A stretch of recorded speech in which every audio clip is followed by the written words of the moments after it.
ating team of pastors na pinangungunahan ni Reverendo Padre Narciso Sampana bilang moderator at ang co-pastor Reverendo Padre Virgilio Cruz at ang kanilang parochial vicar Reverendo Padre Luz Salvador Jess de Silva, ang ating sangguniang pastoral na pinangungunahan ni Sister Mirasol Benavides, ang ating irmana sa Jubileo, Papal Dame Amelita Rodriguez Tenco at family,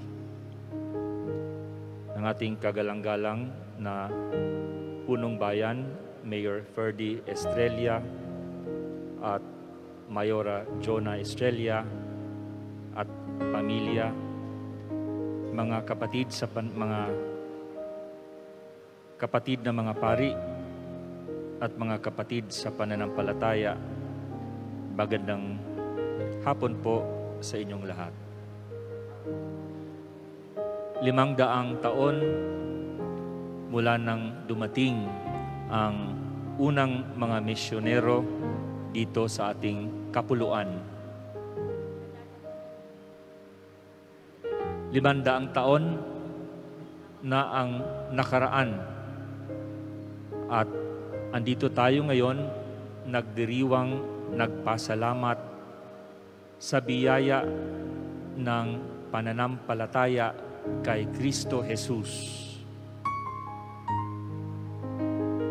Ang ating ebanghelyo ngayon ay magsisilbing panukat para sa atin kung saan na po ba tayo sa ating pananampalataya. Gaano ba kalalim o paano ba lumago ang ating pananampalataya?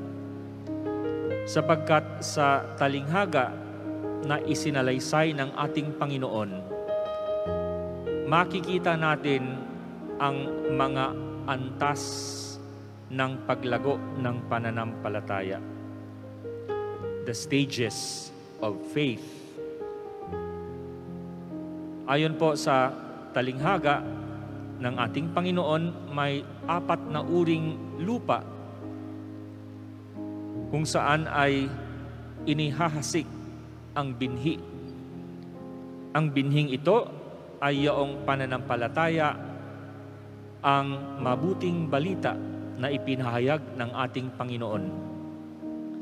Ngunit iba't ibang klaseng lupa at ang binhing inihahasik ay magkaiba rin ang paglago. This may look like 4 different kinds of soil, but we can also see them as 4 levels of the growth of faith. 4 na antas ng paglago ng pananampalataya. Andyan po yung una, yung lupa na nasa tabing daan. Dahil nasa tabing daan, ang binhing inihasik ay tinatapakan, inaapakan, kinakain, tinutuka ng mga ibon, kaya hindi man lang nagsibol, namatay. Ito po yung puso na nakarinig sa pagpapahayag ng mabuting balita pero hindi nakikinig. Katulad po natin, halimbawa po, nung binasa ang first reading, nakikinig po ba tayo? At naalaala po ba natin kung ano yung first reading? Maraming pagkakataon na tayo nagsisimba at kung hindi nagbibigay ng homily yung pare tungkol sa ebanghelyo, ay hindi man lang natin maalaala kung ano yung ebanghelyo. sapagkat itong pag-iisip natin ay lumilipad parang ibong naghahanap ng matutuka. Lalo na sa panahong ito, na napakaraming distraction na kumukuha sa ating atensyon. Lalong-lalo na ang mga kabataan ngayon. Ang dami ng nakikita, hindi na mapakali kung nasa katahimikan. Kapag ang tao'y nagsasabi, tumahimik ka nga, o patahimikin yung tugtugin na maingay, sinasabi ka agad, baka kayo'y tumatanda na. Dahil isang sign of aging, yung ayaw mo na ng ingay. Pero sa panahon ding ito, pati matatanda ay hindi na rin mapakali sa katahimikan, gumagawa na ng sariling ingay. Ang dami po kasing distraction sa buhay natin na nawawalan tayo ng focus. Sinasabi nilang mga millennials daw, or yung mga mas bata pa kaysa millennials, ay nagkakaroon ng kapasidad na tinatawag na multitasking. Ibig sabihin, maraming nagagawa na sabay-sabay. Kumakain, nag-aaral, nakikinig sa musika, nakikipag-usap. Nung wala pang pandemya, maraming mga kabataan nasa coffee shops.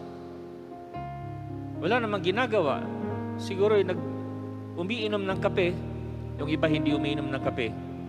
Nagpapalamig lang kasi aircon. Nakikinig sa musika, nanonood ng TV kaya o film. Pero meron namang aklat na nasa tabi. Titingnan mo yung aklat, punong-puno ng highlight. Para bagang kapag naka-highlight, ay pumapasok na sa isipan.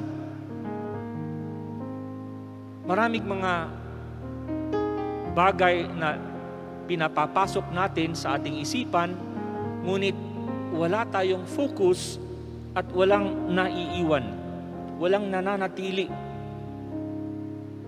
Kaya po, kung walang nananatili sa mga bagay na di mahalaga, ay ano pa kaya yung mga mahalagang bagay? Merong nakapag-experience ako ng nagbigay ng isang lecture sa isang eskwelahan. Habang nagsasalita ako, yung mga bata ay nagsusulat. Alam ko namang hindi yung sinasabi ko ang kanilang sinusulat kasi sulat lang sila ng sulat. Hindi naman pwede sigurong nagtatranscribe ang mga yun sa anumang sinasabi ko. Kaya pagkatapos ng lecture, tinanong ko yung teacher, bakit nga ba? Ano ba yung sinusulat ng mga batang yun? Assignment daw sa ibang klase. Pinapahintulutan nyo ba yun na habang nakikinig sa isang klase ay gumagawa ng assignment sa kabilang klase? Multitasking daw. Ewan ko lang kung merong epekto o ano ang epekto sa ganong pagkagulo ng kaisipan. And yet, in matters of faith, yun na nga po ang nangyayari. Walang focus, kaya ang ebanghelyo ay hindi man lang pumapasok sa tainga. Hindi tayo nakikinig.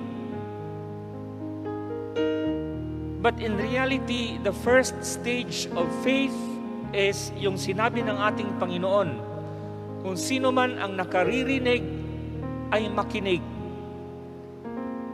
Let him who has ears listen. Because that is the first stage of faith, na tayo ay magbigay ng atensyon. That we focus our attention upang ang mabuting balita, ang binhi na inihahasik ng Panginoon ay hindi lang tutukain ng mga ibon. Pangalawa po, kapag tayo'y nakinig man lang at nagbigay ng atensyon, merong mga taong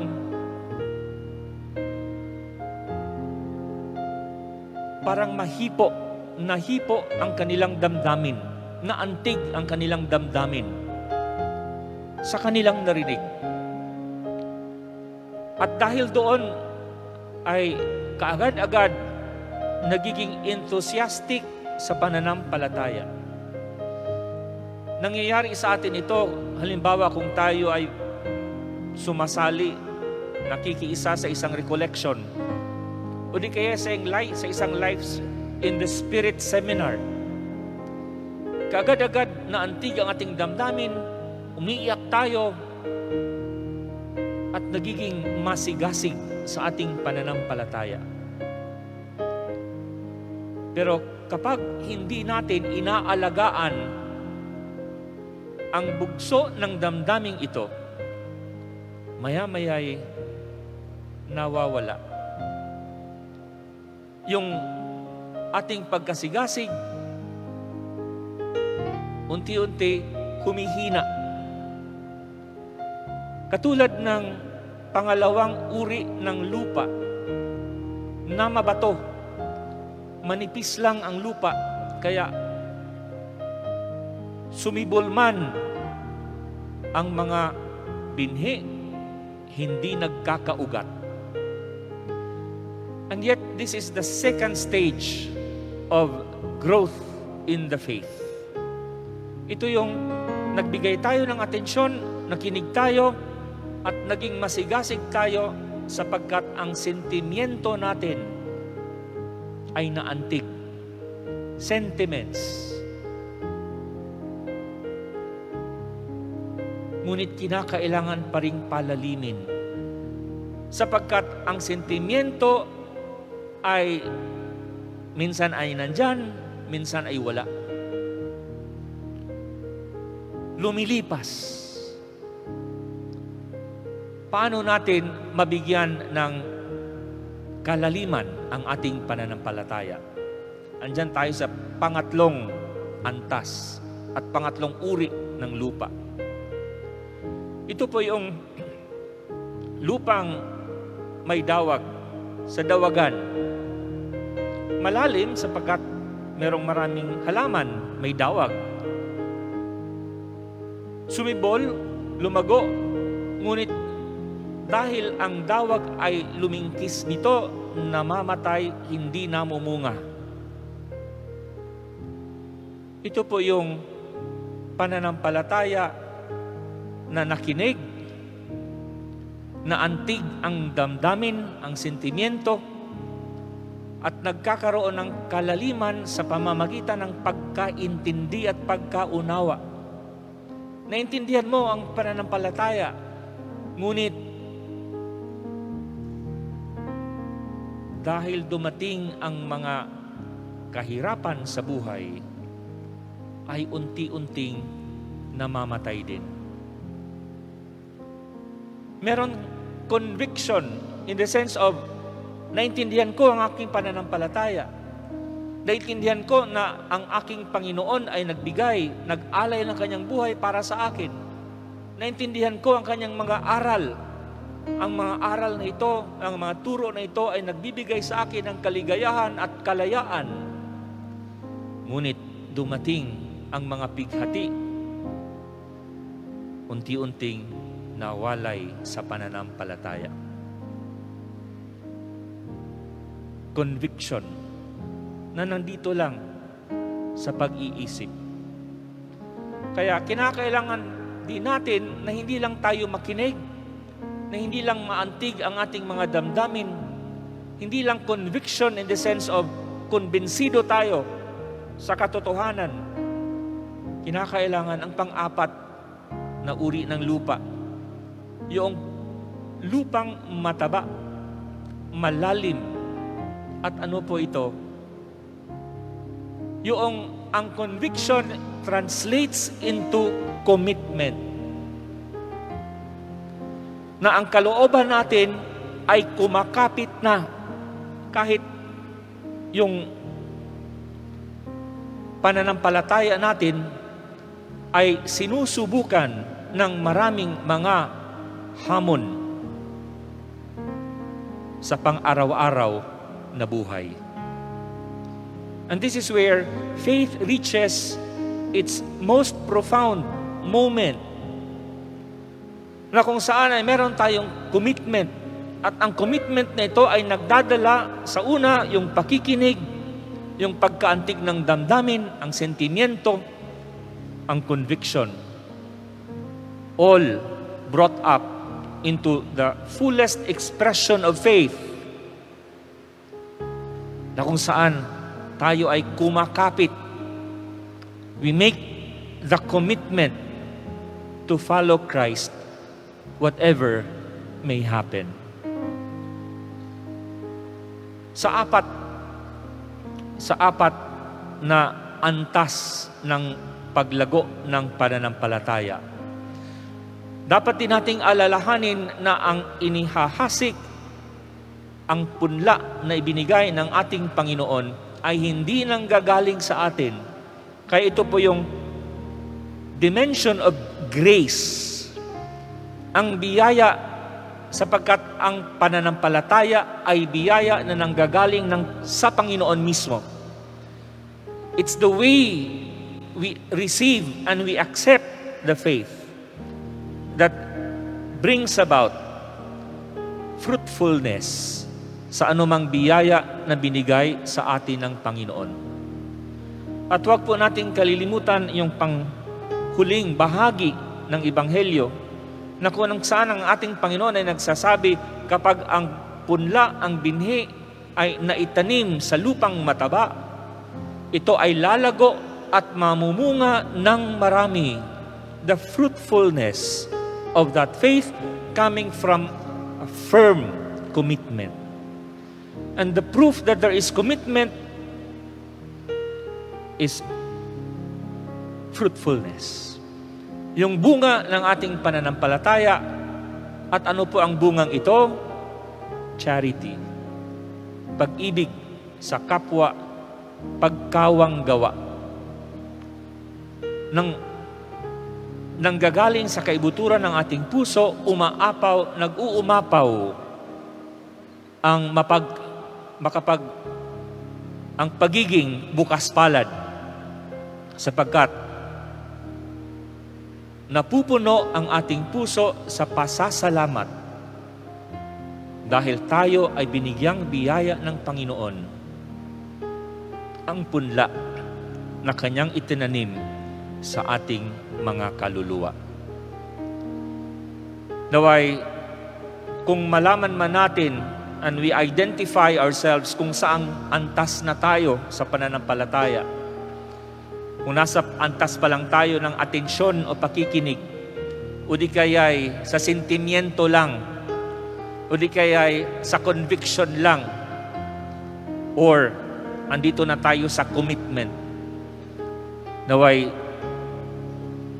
kumapit tayo sa Panginoon at anuman ang kakulangan, hingi natin sa Kanyang biyaya upang ito ay mapalalim, at higit sa lahat, na kung anuman ang binigay niya, ito'y ating mapalago at makapagpamunga tayo ng pananampalatayang mapagbigay at mapagkalinga.